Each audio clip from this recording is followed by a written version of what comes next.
اگر میں ذرا سی قوت اور صرف کرتا تو اس کا بھیجا نکل کر میرے ہاتھ میں آ جاتا۔ وہ شخص حیرت سے مجھے دیکھ رہا تھا جو اس لڑائی کا نگراں تھا۔ پھر اس نے غلام خان کو دیکھا۔ غلام خان چاروں شانے چت پڑا تھا۔ وہ حیرت سے مجھے دیکھ رہا تھا۔ نگران نے جھک کر غلام خان سے کچھ پوچھا، لیکن غلام خان کی قوت گویا ختم ہو چکی تھی۔ نگران نے میرے جیتنے کا اعلان کر دیا اور دوسرے لمحے کچھ لوگوں کو بھی طلب کر لیا۔ وہ لوگ جھک کر غلام خان کی کیفیت دیکھنے لگے۔ ایک عجیب قسم کا بستر منگایا گیا جس پر ان لوگوں نے اسے اٹھا کر لٹا دیا اور وہ لوگ اسے اٹھا کر نہ جانے کہاں لے گئے۔ میں اب بھی اسی جگہ کھڑا ہوا تھا۔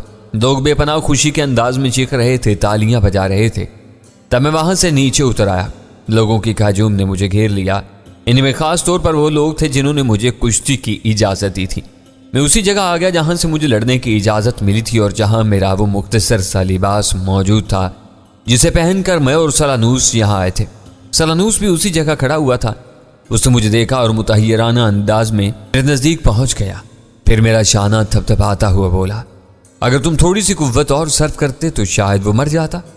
ممکن ہے، میں نے کہا۔ تمہیں کس طرح احساس ہوا؟ بس میں نے یہی اندازہ لگایا تھا، سلانوس نے کہا، اور پھر اس کے بعد درمیان سے کٹ گئی۔ وہ تمام لوگ جو اس سے پہلے مجھے کچھ نہیں سمجھ رہے تھے اب میرے گرد جمع تھے۔ ان کے منہ سے حیرت انگیز باتیں نکل رہی تھیں۔ تم تو بلا کے طاقتور ہو نوجوان، غلام خان کی کیا حالت ہے؟ کسی نے سوال کیا۔ ڈاکٹر اپنے خیمے میں لے گئے ہیں، لیکن یہ پہلوان، یہ تو بہت زبردست ہے۔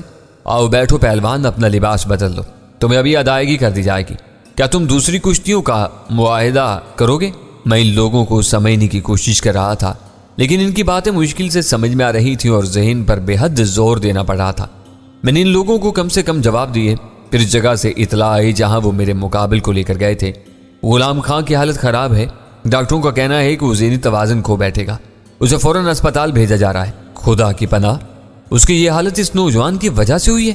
اس نوجوان کی بے پناہ طاقت کا اندازہ ہوتا ہے، یہی اندازہ ہوتا ہے۔ اور لوگ نہ جانے کیا کیا گفتگو کرتے رہے۔ پھر کچھ لوگوں نے کاغذ کے مخصوص طرز کے ٹکڑے میری طرف بڑھا دیے اور ایک عجیب سی چیز میرے ہاتھ میں دیتے ہوئے بولے، لو دستخط کر دو۔ اور مجھے اندازہ ہوا کہ وہ قلم ہے لیکن دستخط۔ اور پروفیسر، میں نے ذہانت سے کام لے کر اس کاغذ پر ایک نشان بنا دیا۔ انہوں نے اس نشان پر کوئی توجہ نہیں دی تھی۔ اب دوسری کشتی کا اعلان ہو رہا تھا اور یہ سب سے بڑی کشتی تھی، یعنی جگا سنگھ کی کشتی، جس ایک جاپانی پہلوان سے لڑنا تھا۔ میں نے بھی دلچسپی سے یہ کشتی دیکھی۔ دونوں لڑاکے شاندار تھے اور ان کے لڑنے کا انداز بے حد شاندار تھا۔ میں نے ان کی کاوشوں کو بہت پسند کیا۔ اس وقت ایک شخص میرے پاس پہنچ گیا۔ گلزمان تمہیں طلب کرتا ہے۔ کون؟ گلزمان؟ لیکن ہم نے اس شخص سے بات کر لی ہے۔ ایک دبلے پتلے شخص نے آگے بڑھ کر کہا، بکواس مت کرو، تم گلزمان کے سامنے بول سکتے ہو، اگر وہ اسے طلب کرتا ہے تو تم روکنے کی ہمت نہیں کر سکتے۔ یہ تو زیادتی ہے، اس نے احتجاج کیا۔ ہوگی، آؤ پہلوان، اس شخص نے کہا، تمہاری مرضی ہے دوست، اگر گلزمان سے تمہاری بات نہ بنے تو میرے پاس آ جانا۔ چلو آؤ، وہ شخص پھر بولا، ابھی نہیں، میں ان لوگوں کو دیکھ رہا ہوں۔ میں نے ایریا میں آنے والوں کو دیکھتے ہوئے کہا اور پھر تھوڑی دیر میں فیصلہ ہو گیا۔ جگا سنگھ نے دوسرے پہلوان کو ہرا دیا تھا۔ اس کا اعلان ہوا اور میں اس شخص کے ساتھ چل پڑا۔ جس جگہ مجھے لے جایا گیا وہ بھی اسی عمارت میں تھی اور جہاں ایک میز کے پیچھے ایک قوی ہیکل شخص بیٹھا ہوا تھا جس کی مونچھیں بہت بڑی بڑی تھی اور آنکھوں کی کیفیت بڑی خوفناک تھی۔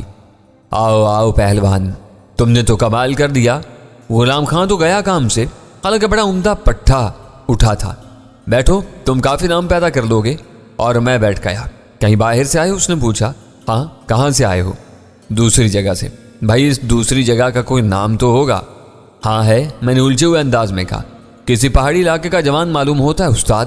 دیکھو ٹھیک سے بول بھی نہیں پاتا۔ ایک اور شخص نے کہا۔ ہاں یہی لگتا ہے، اگر یہ بات ہے تو مزہ آ جائے گا، میرا یہ جوان تو ہنگامہ کر دے گا۔ تم لوگ نہیں جانتے کہ اس کے بدن میں کیا طاقت ہے۔ کہاں ٹھہرے ہوئے ہو پہلوان؟ کہیں نہیں، میں نے جواب دیا۔ تب تم میرے ساتھ رہو، تمہیں میرے پاس کوئی تکلیف نہیں ہوگی، میں تمہارے آرام کا سارا بندوبست کر دوں گا، اس نے کہا اور میں نے گردن ہلا دی۔ تیار ہو؟ ہاں، میں نے گردن ہلا دی۔ اکیلے ہو یا کوئی اور بھی ہے تمہارے ساتھ؟ سلانوس ہے۔ یہ بھی کوئی پہلوان ہے؟ نہیں، میرا دوست ہے، میں ہنس پڑا۔ سلانوس اور پہلوان، مجھے ہنسی آ گئی۔ سلانوس سن لے تو بے ہوش ہو جائے۔ غرض دیر تک ہم یہاں رہے۔ سلانوس کو بھی اسی خیمے میں بلا لیا گیا تھا۔ ان لوگوں کے ہنگامے ہماری سمجھ میں نہیں آ رہے تھے۔ اس کے بعد ان لوگوں کی بھیڑ چھٹنی شروع ہو گئی۔ سب باہر نکل رہے تھے، لڑائی کا تماشا ختم ہو چکا تھا۔ ایسا محسوس ہو رہا تھا جیسے یہ لڑائی یہاں کوئی حیثیت نہیں رکھتی، بس ایک تفریحی مشغلہ تھا۔ اس جدید دور کی جدید لڑائیاں یا مشغلے دیکھ کر مجھے بے حد حیرانی ہو رہی تھی، اور بوڑھا سالانوس مجھ سے الگ نہیں تھا۔ تھوڑی دیر کے بعد وہ شخص جس کا نام گل زمان تھا ہمیں ساتھ لیے ہوئے باہر نکل آیا۔ اس کا انداز بڑا دوستانہ تھا۔ باہر وہی لوہے کا جانور کھڑا ہوا تھا جسے ہم سڑکوں پر دوڑتے ہوئے دیکھ چکے تھے، لیکن اب اسے قریب سے دیکھنے کا موقع ملا۔ لیکن وہ جانور نہیں تھا، بلکہ پرانی طرز کے رتھ جیسی سواری تھی جس میں جانور نہیں لگائے جاتے تھے، بلکہ وہ انسانی ہاتھوں کا کرشمہ تھے، یعنی فولاد سے یا لوہے سے بنائی گئی ایسی کار آمد سواری جو ذرا سی دیر میں کہیں کا کہیں پہنچا دیتی تھی۔ پھر ہم اس عمارت میں آ گئے جو بہت اونچی تھی، اور اس جیسی عمارتیں جگہ جگہ دیکھ چکے تھے۔ ہمارے ساتھ گل زمان بھی تھا۔ تب ہمیں اس عمارت میں پہلی بار داخل ہونے کا موقع ملا، اور پروفیسر اس عمارت کو دیکھ کر ہماری جو کیفیت ہوئی اسے ہم بیان نہیں کر سکتے۔ سالانوس اسے پاگلوں کی طرح چاروں طرف دیکھ رہا تھا۔ روشن عمارت جس میں جگہ جگہ مچلیں چل رہی تھیں، ایسی مچلیں جن میں آگ نہیں ہوتی تھی، اور نہ جانے ان میں کیا چیز جلائی جاتی تھی۔ اس شخص نے جس کا نام گل زمان تھا ہمیں ایک کمرے میں ٹھہرانے کے لیے کہا۔ اس کمرے میں آسائش کی بہت ساری چیزیں موجود تھیں جنہیں ہم نے پہلے نہیں دیکھا تھا۔ گل زمان ہم سے اجازت لے کر کھانے کا بندوبست کرنے چلا گیا۔ سالانوس بے حد گھبرایا ہوا لگ رہا تھا۔ تنہائی ملی تو اس نے سوال کیا، پورنا یہ تو بڑی عجیب دنیا ہے، جدید لوگ تو بڑے ہی حیرت انگیز ہیں۔ ہاں، اس میں کوئی شک نہیں ہے، میں نے صدیاں گزاری ہیں، لیکن ہم جس دور میں آئے ہیں وہ ہمارے ذہن سے بہت آگے کی چیز ہے۔ میں تو یہاں کسی قدر گھبراہٹ محسوس کر رہا ہوں۔ اوہ نہیں سالانوس، یہ صرف وقتی احساس ہے۔ میرے خیال ہے یہ لوگ تفریح پسند ہیں لیکن بے ضرر ہے۔ تم تو ہر دور کی چیز ہو، تم اس دور سے بھی لطف اندوز ہو رہے ہو۔ ہونا چاہیے سالانوس، میں چاہتا ہوں کہ تم بھی اس دور سے لطف اندوز ہو، مگر میں نے ابھی تک کوئی خاص بات نہیں دیکھی۔ میں صرف اپنے علم و فن میں محصور تھا۔ میرا دماغ اس میں محصور ہے، لیکن تمہارا دماغ بے حد کشادہ ہے۔ تم نے سارے ہنگامے کی روح کو محسوس کیا؟ میں نے پوچھا۔ نہیں، خصوصی طور سے نہیں، میں نے ان لوگوں کی گفتگو سنی ہے، میں نے کچھ اندازے لگائے ہیں ان کے بارے میں۔ مثلا تم کیا اندازہ لگا پائے؟ یہ جو ہنگامہ تھا شاید صرف ایک کھیل تھا۔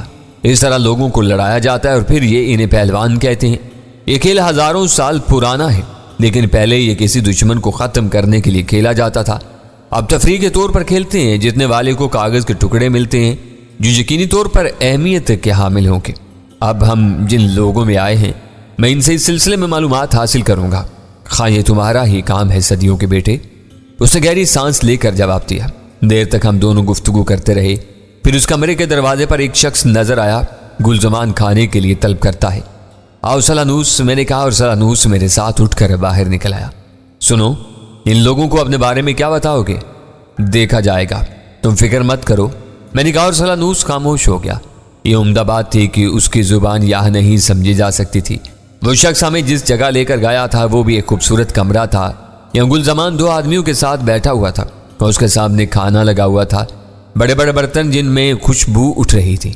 آؤ دوستو، تم تو واقعی عمدہ آدمی ہو، تمہارے بدن کا رنگ تو ایسا ہے جیسے تم سونے کے بنے ہوئے ہو۔ بیٹھو، کھانا کھاؤ، کھانے کے بعد باتیں ہوں گی۔ میں نے گردن ہلا دی اور ہم کھانے بیٹھ گئے۔ ہمارے کھانے کا انداز بھی ظاہر ہے ان لوگوں کے لیے اجنبی ہوگا، اور یہ کھانے ہمارے لیے اجنبی تھے، لیکن میں نے محسوس کیا کہ وہ سب ہمیں باغور دیکھ رہے تھے۔ سالانوس تو بری طرح گھبرایا ہوا تھا۔ ہم کھانے سے فارغ ہو گئے۔ ارے واہ، کھاؤ، خوب کھاؤ، اتنے جاندار ہو اور تمہاری خوراک کچھ نہیں ہے، گل زمان نے کہا۔ بس ہم نے کھا لیا، چائے پیو گے؟ بس اب کچھ نہیں، میں نے جواب دیا، اور اس نے ہانک لگائی۔ چلو بے برتن اٹھاؤ، اور دوسرے دو آدمی جلدی جلدی آ کر برتن اٹھانے لگے، بس بات ہو جائے۔ ہاں پہلوان، اب اپنے بارے میں بتاؤ۔ کیا بتائیں؟ میں نے کہا۔ کسی پہاڑی علاقے سے آئے ہو؟ ہاں، میں نے جواب دیا۔ داؤ پہ جانتے ہو یا صرف طاقتور ہو؟ گل زمان ہنستا ہوا بولا، میں تمہارے تمام آدمیوں کو شکست دے سکتا ہوں، مجھے یقین ہے دوست۔ اگر ہمارے ساتھ رہو گے تو عیش کرو گے، میں تم سے 3 سال کا معاہدہ کرنے کو تیار ہوں۔ تمہارا نام گل زمان ہے؟ میں نے پوچھا۔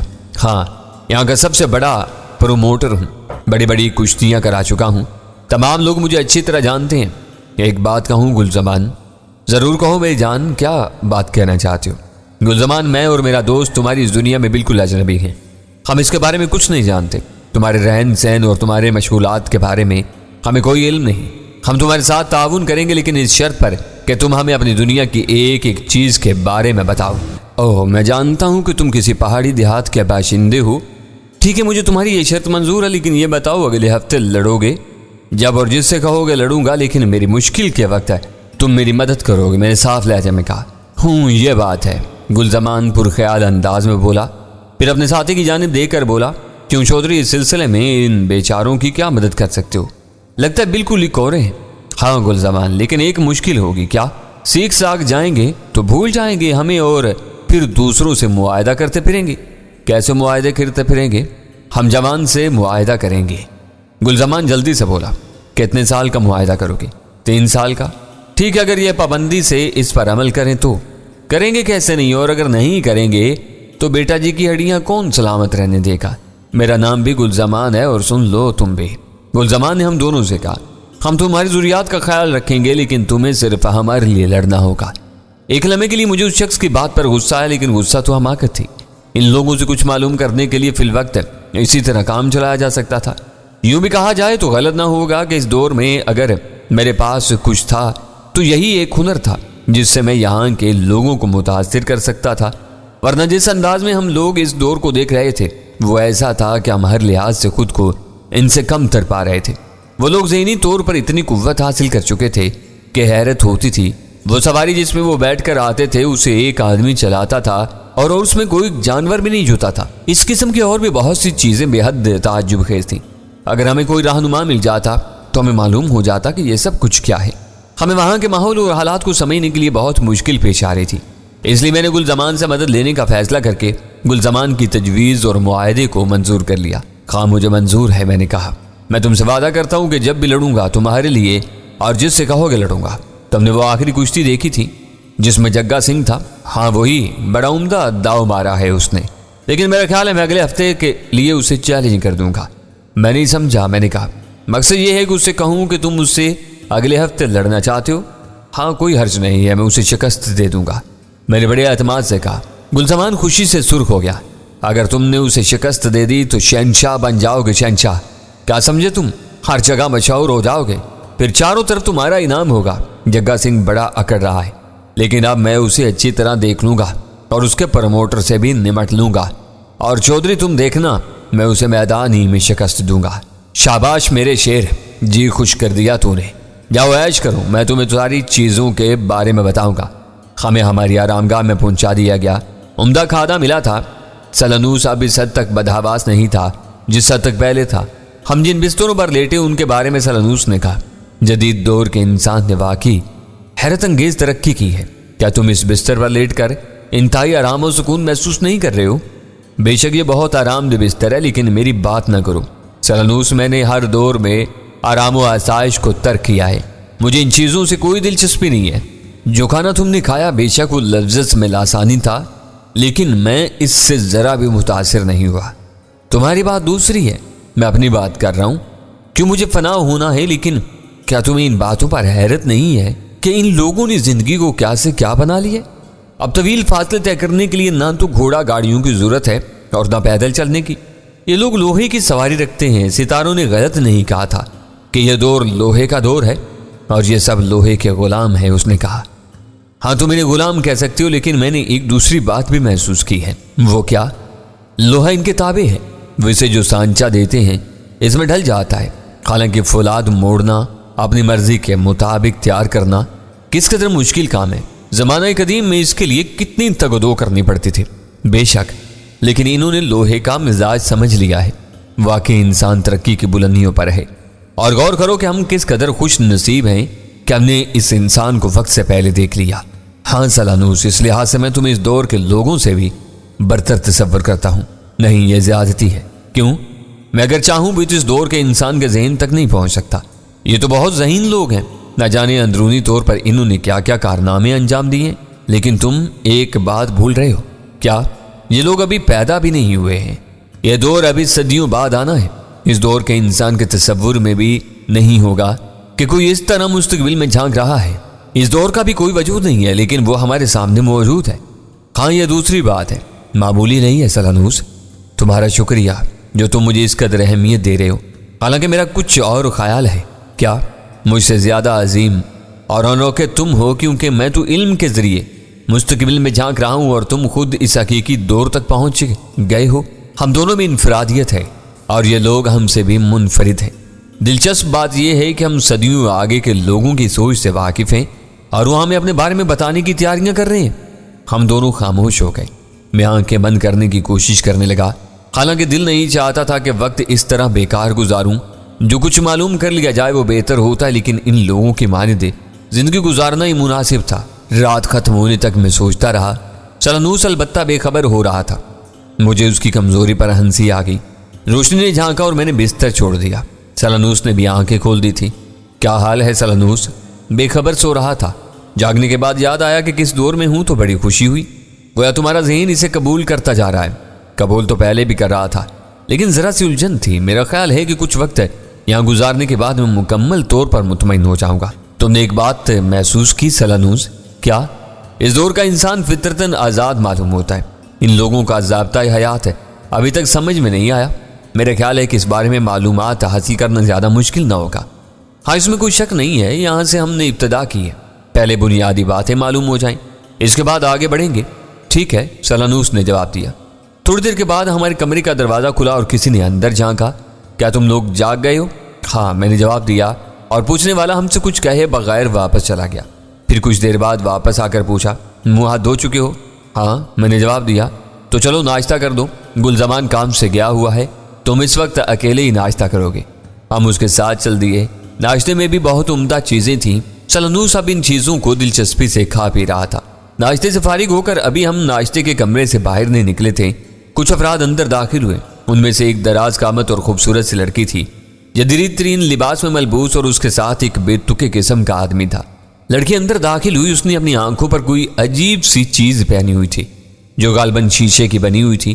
ہمارے سامنے پہنچ کر وہ مسکرائی اور پھر اس نے گہری نگاہوں سے مجھے دیکھا۔ وہ شخص اس سے کچھ کہنے لگا تھا۔ لڑکی نے گردن ہلائی پھر اور اس بے تکے شخص کو جانے کا اشارہ کیا۔ وہ آدمی واپس چلا گیا اور اس جدید دنیا کی ایک لڑکی ہماری جانب متوجہ ہوگی۔ تم میں سے پورنا کون ہے؟ اس نے سوال کیا۔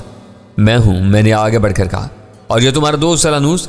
ہاں، لیکن تمہیں اس کے بارے میں کیسے معلوم ہوا؟ مجھے بتایا گیا تھا، لڑکی نے جواب دیا۔ ٹھیک ہے، یہ میرا دوست سلنوس ہے، لیکن ان کا نام تو عجیب ہے۔ کیا ان کا تعلق یونان سے ہے؟ میں نہیں جانتا یونان کیا ہوتا ہے، لیکن مجھے جو کچھ بتایا گیا تھا تم اتنا واقف تو نظر نہیں آتے، لڑکی نے کہا اور لکڑی کی کرسی کا سیٹ کر بیٹھ گئی۔ مجھ سے کہا گیا ہے پورنا کہ تمہیں اس دنیا کے بارے میں سب کچھ بتاؤں، لڑکی نے کہا۔ یوں سمجھو کہ تمہاری استاد تمہاری نگران ہوں۔ استاد؟ میں نے تعجب سے کہا۔ ہاں، اس دنیا سے تمہیں روشناس کرانے کے لیے مجھے یہاں بھیجا گیا ہے اور میرا فرض ہے کہ تمہیں ہر طرح سے مطمئن کروں۔ میں بھی یہی چاہتا ہوں، لیکن تمہارا نام کیا ہے؟ تم مجھے مس ڈی سوزا کے نام سے پکار سکتے ہو۔ مسی ڈی سوزا؟ میں نے اس کے نام کے ٹکڑے کرتے ہوئے کہا۔ ہاں، مس ڈی سوزا، اس نے کہا۔ پھر بولی، تمہارا لہجہ بڑا عجیب ہے، صرف اس لیے کہ میں تمہاری دنیا میں نیا ہوں اور اچھی طرح تمہاری زبان نہیں سمجھتا۔ آخر تم کون ہو؟ کہاں سے آئے ہو؟ تمہاری شکل و صورت بھی عجیب ہے، خوبصورت ہو لیکن اجنبی سے۔ کون سا پہاڑی علاقہ ہے جہاں سے تم آئے ہو؟ کیا وہ علاقہ سونے کے انسان پیدا کرتا ہے؟ مس ڈسوزا نے دل آویز انداز میں مسکراتے ہوئے کہا۔ افسوس کی بات ہے مس ڈسوزا کہ میں خود بھی اس علاقے کے بارے میں کچھ نہیں جانتا، ورنہ تمہاری رہنمائی کرتا۔ کیوں؟ بات یہ ہے کہ تمہاری اس دنیا میں جس طرح سے علاقوں کا نام لیا جاتا ہے، ہمارے ہاں کسی پہاڑی کا کوئی نام نہیں ہے، بس اونچے پہاڑوں کے بیچ میں ایک چھوٹی سی بستی ہے جہاں ہم سب مل کر رہتے ہیں۔ ہم نے کبھی نہیں سوچا تھا کہ ہم اس پہاڑی علاقے سے باہر جائیں گے۔ تو تم یہاں تک کیسے پہنچے پورنا؟ لڑکی نے سوال کیا۔ دراصل مس ڈسوزا میرا دوست تمہاری دنیا میں آ کر دیکھنا چاہتا تھا، سو یہ اپنی تیز نظروں سے اس دنیا کا مشاہدہ کر رہا ہے۔ یقین کرو مس ڈسوزا، تمہاری دنیا میں آ کر تو ہمیں یوں لگتا ہے جیسے ہم کسی سیارے پر پہنچ گئے ہیں۔ میں نے کہا۔ اب میں کافی حد تک کھل چکا تھا۔ لڑکی خاصی کو خوبصورت تھی اور اپنے انداز گفتگو سے مجھے بہت اچھی محسوس ہو رہی تھی۔ یوں بھی جدید دور کی اس لڑکی کی ذہانت کا مجھے اندازہ تھا۔ اسے امکانہ گفتگو کر کے اسے رجھانے کی کوشش کرنا بالکل بے سود تھا، چنانچہ میں نے اسے اپنے بارے میں صاف صاف بتانا زیادہ پسند کیا تھا۔ اب تم ہی بتاؤ میں کہاں سے شروع کروں؟ اس نے کہا۔ میں کچھ نہیں جانتا، تم ایک طرح سے یوں سمجھو کہ ایک نوزائیدہ بچہ تمہارے سامنے ہے اور تمہیں اسے دنیا کے بارے میں سب کچھ بتانا ہے۔ سب کچھ؟ میں نے ہنستے ہوئے کہا۔ بڑا حسین بچہ ہے، مس ڈسوزا نے ہنستے ہوئے کہا، پھر سلنوس کی جانب دیکھ کر بولی، لیکن حیرت ہے بابا، تم نے ابھی اسے اس دنیا کے بارے میں کچھ نہیں بتایا۔ سلنوس بے وقوفوں کی طرح میری شکل دیکھنے لگا۔ میں نے کہا، میں تو تھوڑے سے وقت میں کسی حد تک تمہاری زبان سمجھ گیا ہوں، لیکن میرا دوست تمہاری زبان نہیں سمجھ سکتا۔ وہ اس زبان سے مکمل طور پر ناواقف ہے اور وہ اسے سیکھنا بھی نہیں چاہتا، چنانچہ اس سے مخاطب ہونے کی کوشش مت کرو۔ وہ ایک پتھر کی دیوار ہے اور دیوار ہی رہے گا۔ اوہ، یہ تو ہماری زبان بالکل نہیں جانتے۔ نہیں، بالکل نہیں، تب تو پھر ان سے گفتگو کرنا بڑا مشکل ہوگا۔ ہاں، میں کوشش کروں گا کہ جو کچھ دیکھوں اور سمجھوں اسے بھی بتا دوں۔ فی الوقت تمہاری گفتگو بیکار ہے۔ تمہارا کیا ارادہ ہے؟ جو تم پسند کرو۔ میرا خیال ہے اگر تم میرے ساتھ کہیں چلو تو میں جہاں سے چلنا شروع کروں گی وہاں کی ہر چیز کے بارے میں تمہیں بتاتی رہوں گی۔ نہایت مناسب خیال ہے۔ کیا تمہارے ساتھ تمہارا دوست بھی چلے گا؟ نہیں، اس کی ضرورت نہیں ہے۔ کیوں؟ میں واپس آ کر اسے سب کچھ بتا دوں گا۔ یوں بھی یہ اس دنیا سے گھبراتا ہے۔ ٹھیک ہے، ہاں ایک بات تو بتاؤ، ڈسوزا نے کہا۔ پوچھو، کیا تمہارے پاس اس سے بہتر لباس نہیں ہے؟ نہیں، میرے پاس کوئی دوسرا لباس نہیں ہے۔ یہ تو بڑی مشکل ہے۔ خیر، میں اس کا بندوبست کرنے کی کوشش کرتی ہوں، اس نے کہا اور اپنی جگہ سے اٹھ گئی۔ میں خاموشی سے اس کی واپسی کا انتظار کرنے لگا۔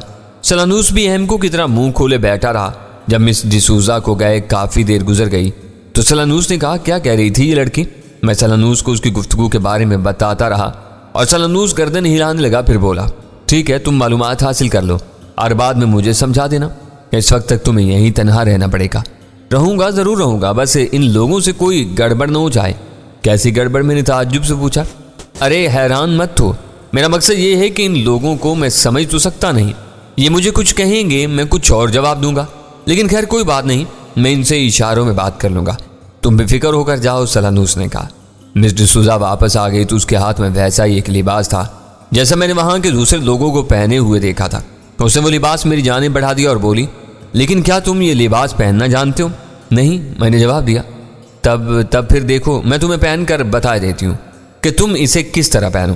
ڈسوزا نے زیریں لباس پہن کر مجھے دکھایا، پھر اوپری لباس کا طریقہ بتانے لگی۔ میں اپنا لباس اتارنا چاہتا تھا لیکن ڈسوزا نے جلدی سے روک دیا۔ یہاں نہیں، وہاں دروازہ کھول کر اندر چلے جاؤ۔ اس نے ایک طرف اشارہ کیا اور میں ایک گہری سانس لے کر وہ لباس سنبھال کر ادھر چلا گیا۔ میں لباس پہنا اور مجھے اپنے بدن میں چیونٹیاں سی رینگتی محسوس ہوئی۔